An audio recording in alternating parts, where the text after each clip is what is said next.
Seperti yang teman-teman lihat pada thumbnail dan judul video ini, saya akan ngebahas tentang heart failure prediction pakai algoritma KNN.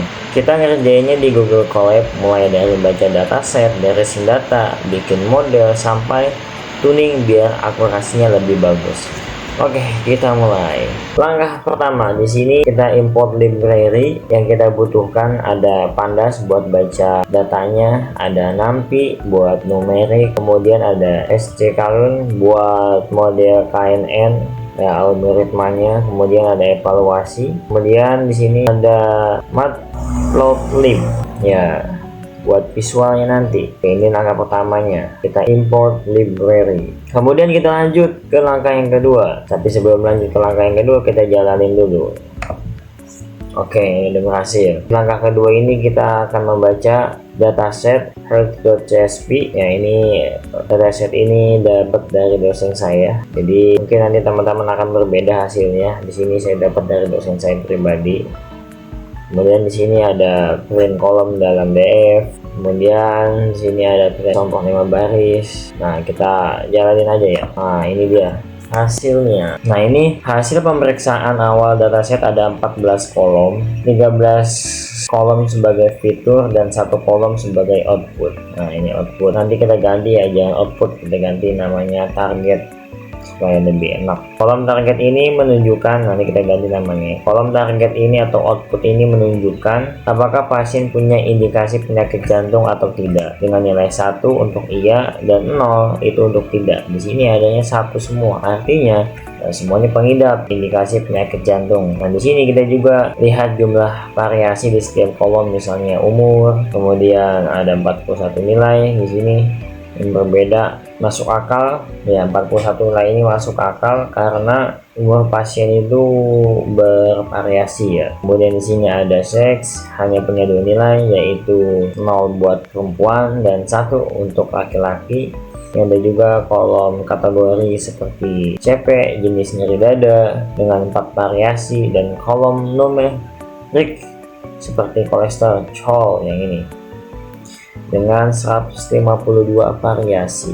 Kenapa ini penting? Karena kita harus tahu jenis data yang kita hadapi sebelum membuat model supaya bisa memutuskan prep. Lanjut ke selanjutnya, kita akan ganti dulu ya outputnya ini menjadi target. Di sini kita rename. Oke, udah checklist, artinya udah diganti. Kemudian lanjut ke langkah yang ketiga. Sekarang kita cek struktur lengkap, tipe data, tiap kolom, dan jumlah non-null. Ini ngebantu kita ngelihat apakah ada kolom dalam angka kategori atau yang kosong. Jalanin. Nah, sekarang saya cek struktur data pakai df info dan ringkasan statistik pakai df describe. Kita lihat ada 303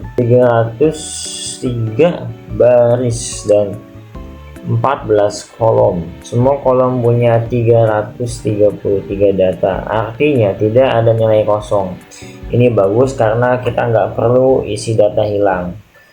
Tipe datanya sebagian besar integer, hanya opaque yang float ya, hanya opaque yang float.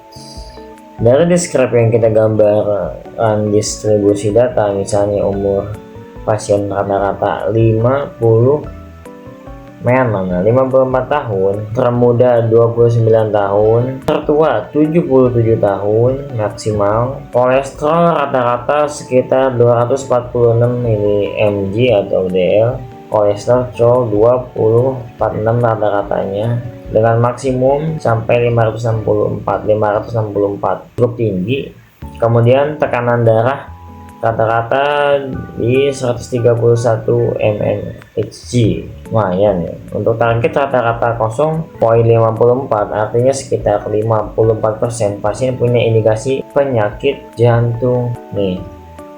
Jadi kelas cukup seimbang, ini bagus untuk modeling. Nah, kenapa langkah ini penting? Supaya kita paham kondisi data sebelum modeling. Kita juga bisa lihat bahwa skala antar fitur berbeda. Contohnya kolesterol ratusan. Nah, sedangkan CAA cuma 0 sampai 4 tuh. Nanti ini jadi alasan kita pakai standar scaler sebelum KNE. Lanjut kita ke langkah yang keempat. Sebelum kita modeling, kita wajib cek data kosong dan duplikat. Nah, data kosong bisa bikin error dan data ganda bisa bikin model ngasih ngakalin hasilnya. Oke, kita jalanin.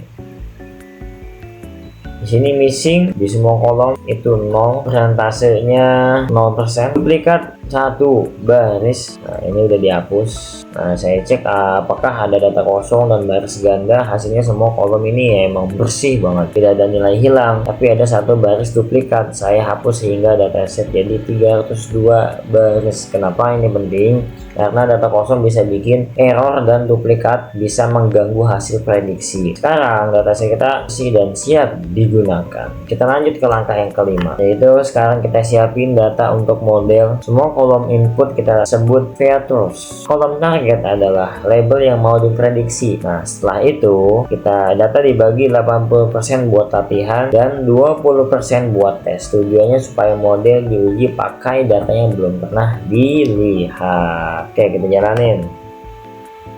Nah, sekarang saya pisahkan fitur dan label. Semua kolom input seperti umur, kolesterol, tekanan darah masuk ke X, dan kolom target apakah pasien terkena penyakit jantung masuknya ke Y. Lalu saya bagi dataset menjadi 80% itu data latih dan 20% itu data uji, sambil saya pakai Stratify supaya pembandingan kelas 0 dan 1 tetap seimbang. Hasilnya 241 lebih data latih, 61 data uji, dan kelasnya seimbang sekitar 54% ya, 1 nih, dan 0 sekitar data siap untuk modeling.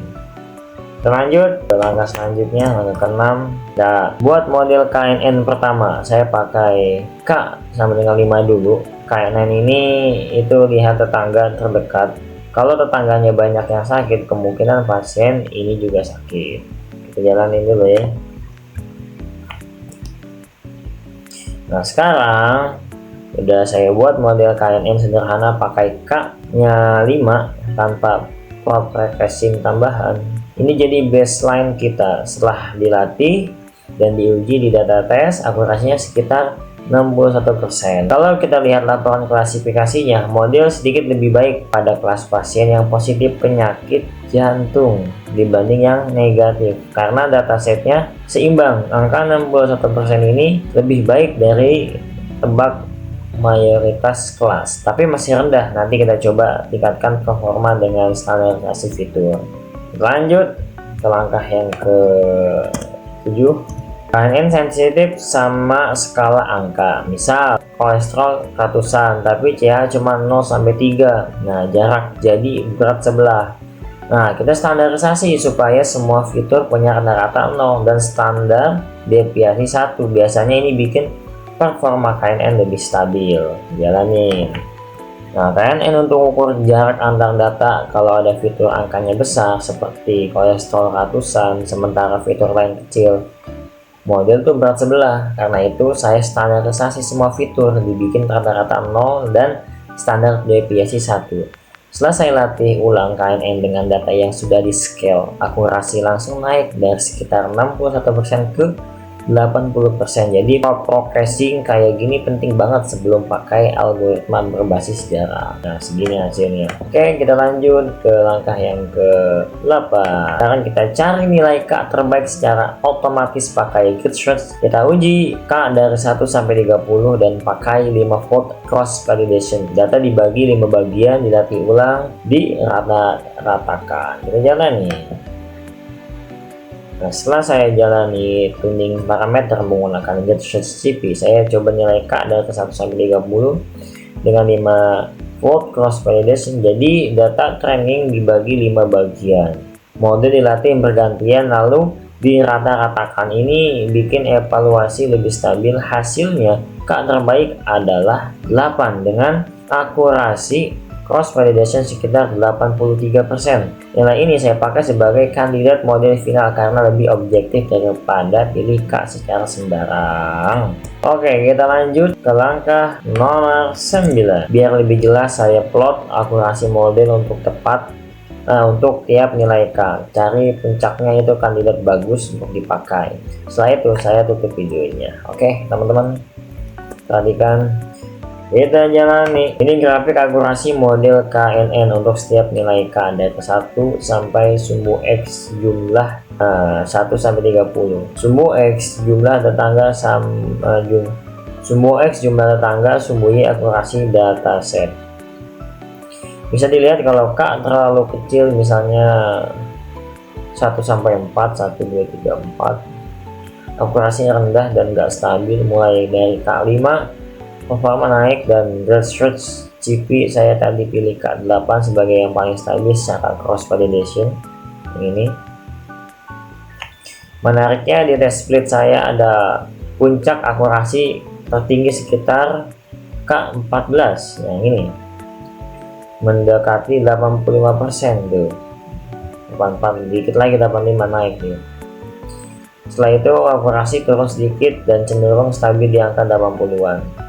Terus stabil nih. Jadi untuk laporan saya pilih K8 karena objektif dari cross validation. Tapi saya juga laporkan K14 sebagai puncak akurasi di tes ini, menunjukkan pentingnya tuning parameter dan evaluasi model yang diminta di tugas UAS yang Bapak dosen berikan. Mungkin cukup sampai di sini yang bisa saya sampaikan. Mohon maaf apabila ada kesalahan. Terima kasih dan sampai jumpa.